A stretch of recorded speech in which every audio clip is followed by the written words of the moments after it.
introduction. Now,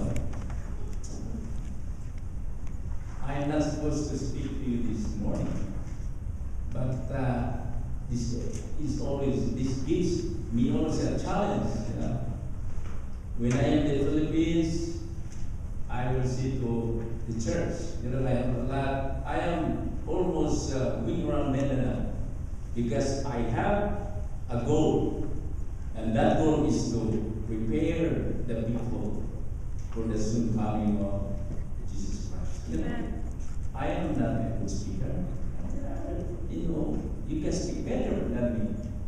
But when it comes to preaching, not because I am a good speaker.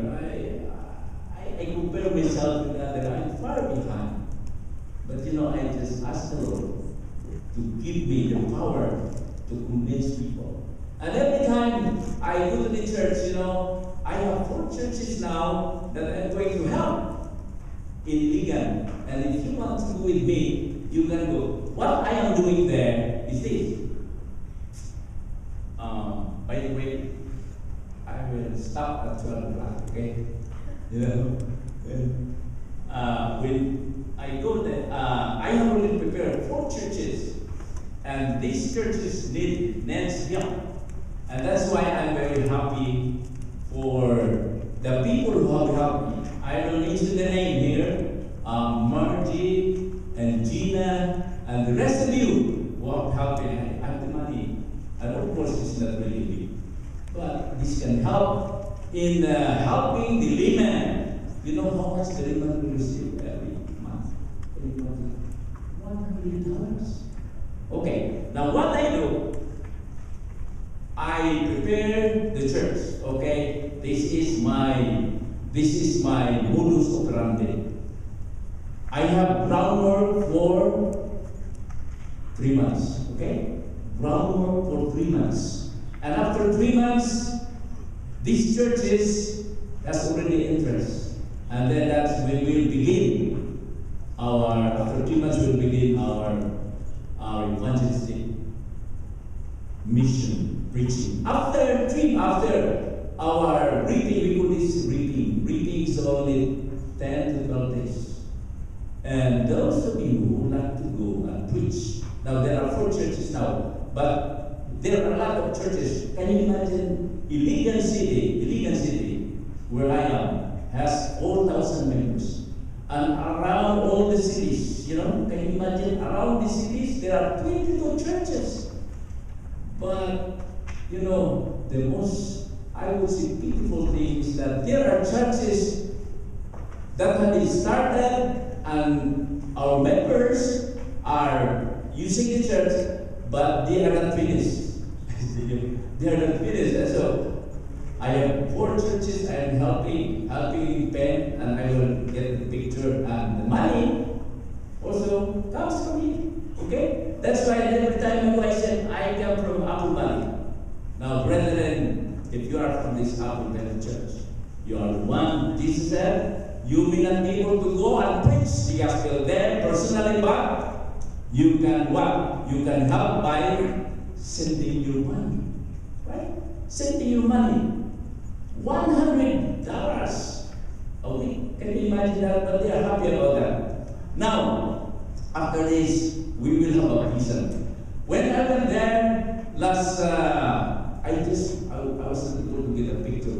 There were 21 young people were baptized. One of the churches. Okay, one of the churches. The 22 churches, one of the churches. 22 precious young people baptized. And then they were asked, I told them, before you will speak, because you would like to give a testimony. Can you imagine these young people? Teenagers and professionals who were, all of them were singles. And they said, why do you attend? Why do you become a member of the Seventh-day Church?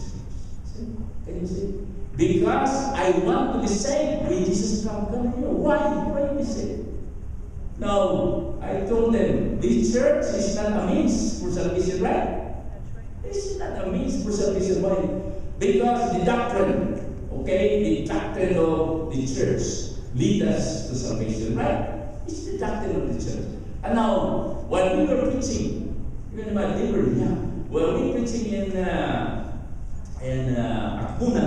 Akmunan, that is from Ilingan, that is 300 kilometers. Yeah. And because the road is not good, 300 kilometers, that is how many miles? That is only around 150 miles, okay? Or more. But when we travel, because the road is not good, I travel for 8 hours, 10 hours, can you imagine? Because the road is good. But anyway, that is my stand everything going on there. And then this young lady, which who was 7 Adventist, then becomes an Ecclesian Christian, Church of Christ. Then she become becomes a Jehovah's Witness, and then finally she becomes a Muslim. I told her, lady, because we were visiting homes to prepare them to attend the church for evangelistic meeting. So we went every home in the community, and I really happened to visit her home and said, "Oh, I am Bali Muslim." Say, Gupak Muslim. That is their terminology when you are a Christian, you go back to a Muslim faith. This is Bali. What is Bali Muslim?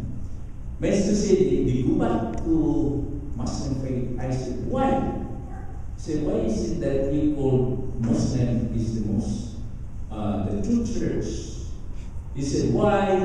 Because if you will start the history of the Philippines, the first religion that came into this church, this Philippines was Muslim. It's a Muslim religion. Why?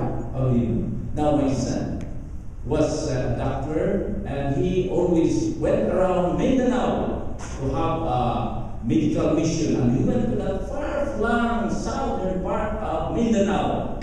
That is where many Muslims, and that is where the habitats of the Abu Zayd, the Inaya, the steps there. But you know what? The good thing is, Seventh Adventist is a good name. That unit is Sula. The Sula, that is the natives from Mindanao that become missionary. Then went to far-flung Sulu and did impact to this religious Muslim. They people, and they are proud to be called. We are a Seventh-day Adventist Muslim. We are a Seventh-day Adventist Muslim, and that is the place where my son used to have a medical mission, and the oldest church in the Philippines is found there, and that is the most. It was built in 1380. That is why they said, "Oh, we are the true religion," because Catholicism came after Magellan. When Magellan discovered the Philippines, it was 1521. Just imagine 300 years. And then, is that the reason that the Muslim is the true religion? And you will not believe Seventh-day Adventist. I said, is a true religion? No, based upon the Bible. And he said, no, it is Muslim. Now I told him, get your Quran. Okay? Quran. What does the Quran say? And this Catholic said, get your Douay version. Catholic Bible. What does the Bible say? Catholic Quran says that the Sabbath day is the holy day. It is not Friday. I don't know why. And then look at the Catholic Douay version. What is it? Seventh day is still the Sabbath of the Lord. And the Lord says, if you keep the Sabbath, then I know that you are my children. Okay? And those who are not keeping the Sabbath, I don't know. But that is physical beauty. That ye may know that I am the Lord thy God. If you are not keeping the Sabbath, then I do not know. But this is not, of course, we will not say that this is the means of salvation. It is only Jesus Christ. Anyway, brethren, this is how we give the message that the true religion, according to Jesus, this is the present truth. Of course, there are other religions, but this is the deciding moment for a religion to know that he is really, truly worshiping God. But how about the Jewish people who are truly keeping the Sabbath? But the thing is, they do not believe Jesus Christ. Do you know when you pray? The Lord says, I will answer your prayer unless what? What is the predicate? I will answer if you will pass it through the name of Jesus Christ. That is, brethren, when we praise in the name of Jesus Christ, that we Amen. After we just Amen. It is through the name of Jesus Christ that you have salvation. It is through the name of Jesus Christ that we can live, brethren. That we can be a powerful. Of course, there is a Holy Spirit, but that Holy Spirit is just the personification of Jesus Christ on this earth now that He is in heaven. Where is Jesus Christ now? We will not be looking to the cross of Calvary now. We will be looking at Jesus Christ. Where? He is now in the most holy place, pleading to us. And this is why it said, when the time Jesus Christ will come out from the sanctuary, from the Holy Spirit, then He will pronounce, let him that is guilty be guilty, let him that is filthy be filthy, more, and let him that is holy be holy still. And that is the time when there is a Jacob's trouble. You know, if you read the Patriarch, how fearful Jacob was when he went back to his homeland. Why? Because of the sin he has committed. What was the sin he has committed? He has what? He illegally taken the birthright by fraudulent right. He was called Jacob because he was unfaithful, and so he was so afraid. But he has to go back to home. You know, friend, if we have some guilt in us, that is. So when Jacob was already going home halfway in Padanaram, I think, there was the news that what? His brother is coming with 400 soldiers with him. What? To fight against Jacob. Jacob was so what? He was so afraid. And so while he was facing this great problem, brethren, this will happen to us. Okay? There will be time when Jesus will come out from the most holy place, and we have no more intercessor. And then the trouble will come that our lives will get sick. Seventh-day Adventists will not worship Sunday. No? Sunday law will come. Brethren, listen. Oh, Sunday law will not come because the Constitution says separation of churches.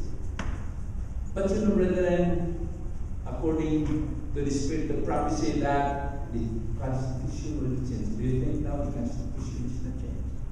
Do you think? How about this? According to the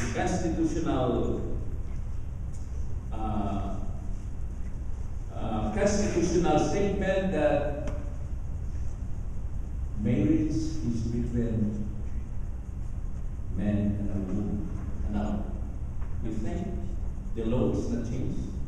That they are legally admitting, accepting. But in fact, what is given privilege to both the social security, to both husband and wife, now is given to these people. It changes. The law is changing, brother. And that is prophesied. And now, what does this mean? The Lord is coming. The Lord is coming. He said that, like in the days of what? I think I have already preached this one last time. Like in the days of Noah.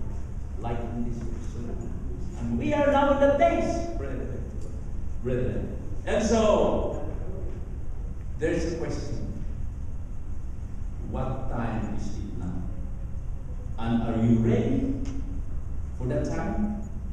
If you have your Bibles with you, please open it on Revelation. Revelation 6. Revelation 6. 7. It is, for the great day of the Lord, for the great day of his wrath is come, and who shall be able to stand? What is the great day of the Lord? He's coming. Now, what is the picture of the world when Jesus comes? Brethren, we'll go ahead, on Revelation 6:14. Okay, it says, with the coming of Jesus Christ comes the heaven departed as a scroll, when it is rolled together, and every mountain and islands will move out of their places. Is that not scary? If you are not ready, please imagine. You know, we had the greatest earthquake that I've ever imagined and felt. What's that? Just now. It was really a great earthquake that when the morning comes, every building was a mess. Some of them were broken, some of them were laying this way, others it was so scary. That is when Jesus comes, and are you ready? And then, further, and the kings of the earth, and the great men, and rich men, and the chief captains, and the mighty men, and every bad man, and the free men, hid themselves in the caves and the rocks of the mountains. This is a great day of great revolution. A great day when you will feel afraid because of your God. Now remember, in the time of Jesus coming out from the Holy Temple, if you have seen that you have not asked for forgiveness, your name will be blotted out in the book of life. Remember that, brethren. Remember that. Your name will be blotted out in the book of life. And judgment, where? Begins at home, judgment begins in our home, brethren. Judgment is no longer with those who are not believing. They are not Christians because they do not believe in Jesus Christ. And I said, if you do not believe in Jesus Christ, you have no salvation. Judgment begins. That is why judgment begins at home. So are you ready? Are your sons and daughters? Are you relatives and friends? But sadly, brethren, even this is just our house. Okay? I have my cousin. Can you imagine? This cousin of mine was from childhood. He was trained to be a Seventh-day. He was in the church. But when he met us with that's why we are told not to be equally youth and equally young with unbeliever and married. Then he began to falter. He began to drag from our church. And what happened was, after so many years, 20 years, and then we meet again. I said, how is your family? He said, no, they are not healthy. Then he said, I have already, can you imagine? He has 31 grandchildren. Can you imagine? And how are they? Are they enough? He said, no, not one of them. Not can you imagine? And so I said, what shall we do? Now, even even these cousins of mine is no longer faithful. I said, because come now, we will study together. We'll let your family study the Word of God, and we will come together and study and be faithful to Him. That's why that is also, brother, one of my challenges, because I have a lot of relatives who is not believing in the faith, brother. And so that is also one. Now, why? Because Jesus said, preach the gospel where first? In Jerusalem. Right? That is all. Then in your family, then in Judea, relatives, and then in Samaria, the other circle of the family, and then to the uttermost part. Brethren, it is our duty as we see the soon coming of our Lord Jesus Christ. And may we not be like the great men of the earth who will be saying, the captains, the rich men, and the kings of the earth will say, wrath fall on us.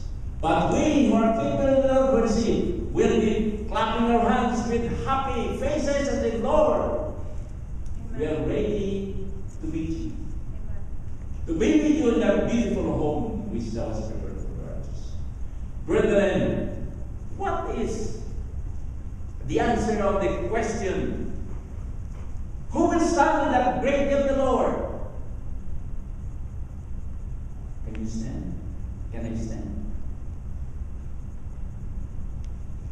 Open your Bibles on Micah 3:2. Micah 3:2. If you are in Bibles, you read it. But who may abide the day of his coming?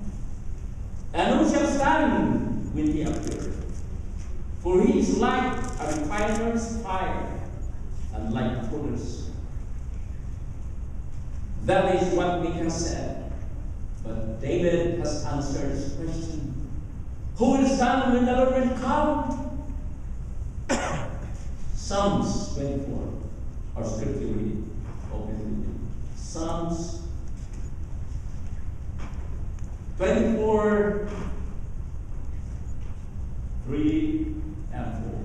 He said, who shall ascend into the hill of the Lord? Or who shall stand in his holy place? The answer is, he that hath clean hands and pure heart, who hath not left up his soul into vanity and scorn deceitfully. He that has clean hands and a pure heart. The question is, do we have a pure heart? What does Jesus say? Blessed are the pure, for these shall see. Do we have pure in heart, brethren? That is the question. We want to be saved. That is why we have to be faithful, because in heaven, eternity will reward us with happiness, enjoyment, and life. According to Ellen White, my life is very short. But remember, according to the record, he was a faithful servant of God for how many years? 70 years. More than 70 years. But he said, my life is very short, is nothing compared with the word of God, eternal life, in which He will give us when the Lord Jesus will come. Amen. I hope that is our desire. Now, we have other religious belief that has some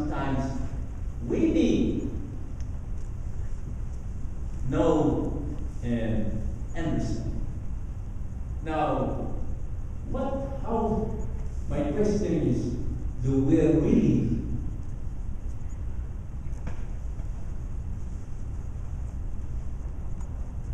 understand and how we understand the Bible and the coming of our Lord Jesus Christ? It is in 1 Thessalonians.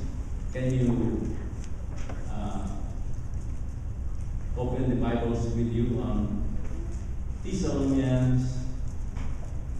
What is the nature of the coming of the Lord Jesus Christ? Because there are some religions that says that the Lord has come.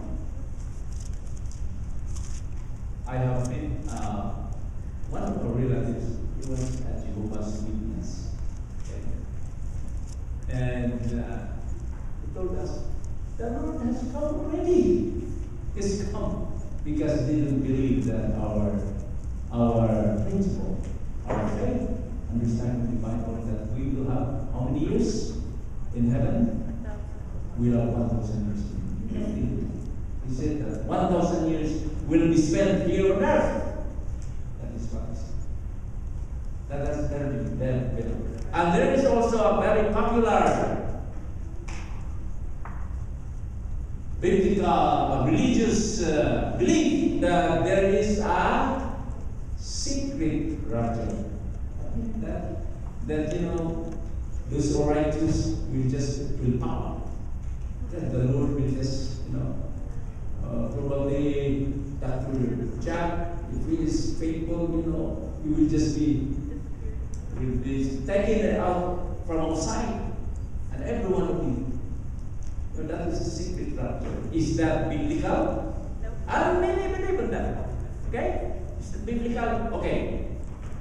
We will analyze what if you believe in this. That's why I told them when I go to in the Philippines, I have friends and relatives who don't understand. They said, what happened? Why do you change our belief in other religion? Ours. Biblically, if we are based on the Bible, of course, if you are not based on the Bible, well,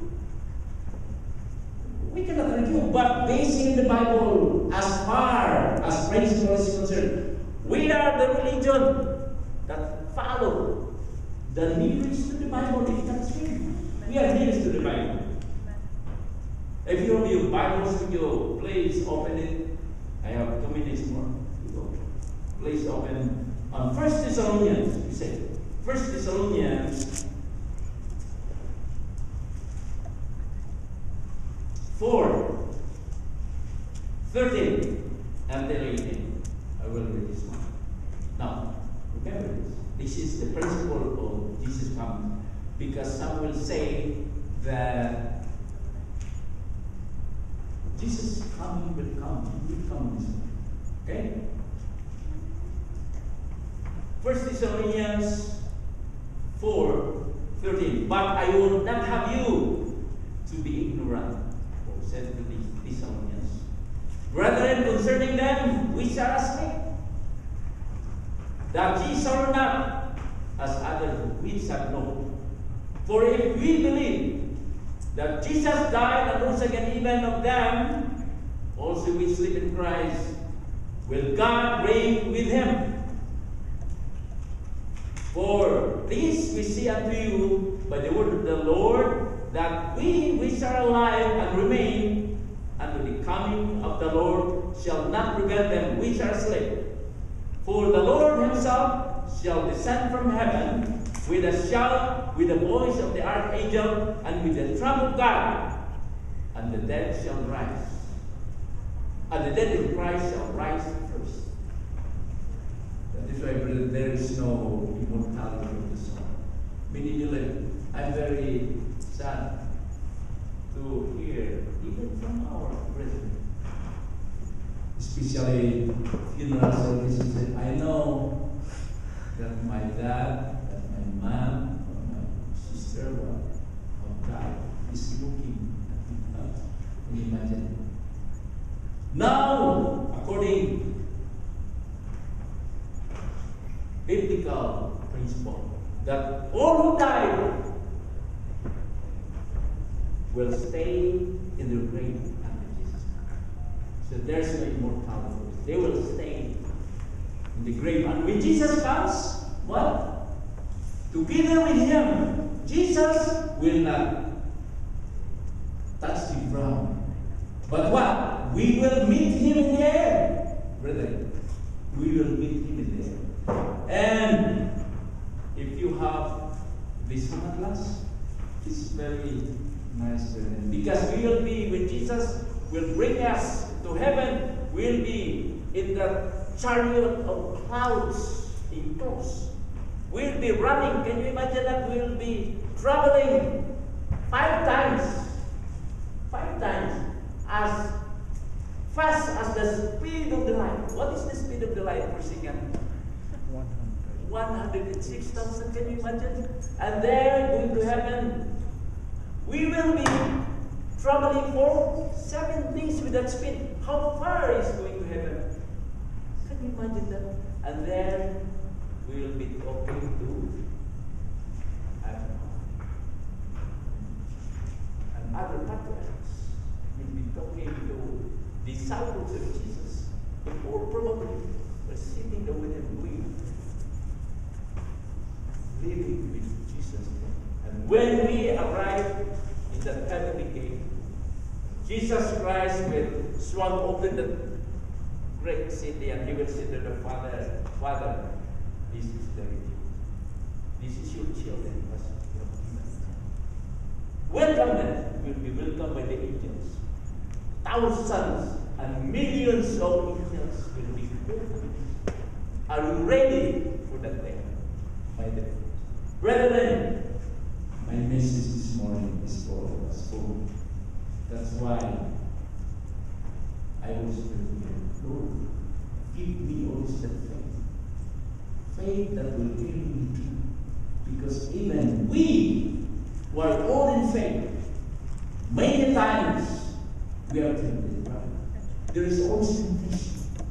We have to, that is why we have to pray. This song that we sing. Pray, power in prayer. There is only one power that Jesus was able to surmount every temptation and problems in life, because He was always what? Praying. Praying is the means that we will connect us always to our Heavenly Father for strength, for protection, for everything. Brethren, this moment, I would like to make an altar call. If you are not ready, please. If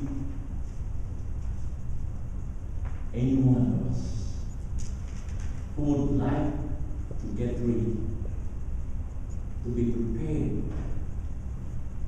for the soon coming of Jesus Christ. Brethren, I believe Jesus is coming very soon. Amen. I was 7 years old. My father said, oh, the Lord is coming, and now I'm already 70 years old. But if time, we say, comparing the time, so Jesus is now really coming very soon. Brethren, if you want to pray, because I want that we will be prepared. Can you join me standing?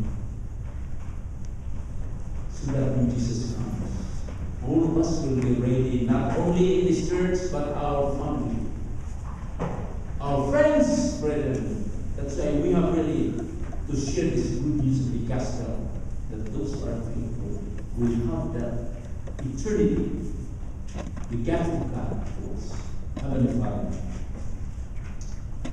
you have seen nature. A place to you, Lord, that with you holding our hands, our faith is moved. But you, who is the author and the finisher of our faith, will hold us. But Lord, you cannot hold us, Lord. If we will not accept you, Lord, our part, Lord, is just to accept you, to accept your grace, and that's all. and then you will do everything for us. Heavenly Father, give us that faith. Faith like our fathers. Ellen White says that unless we forget the past, the way that you have traveled before us, that you have led us, then our faith in you will be useless. Lord, help us to remember always that in our lives you have been with us, and now, Lord, we are now at the gate of the heavenly home which thou hast prepared for us. Lord, thank you so much for giving us assurance that if we will only trust in you, you will save us and give us freedom. Lord, thank you for answering our prayer, because we ask this in Jesus' wonderful name.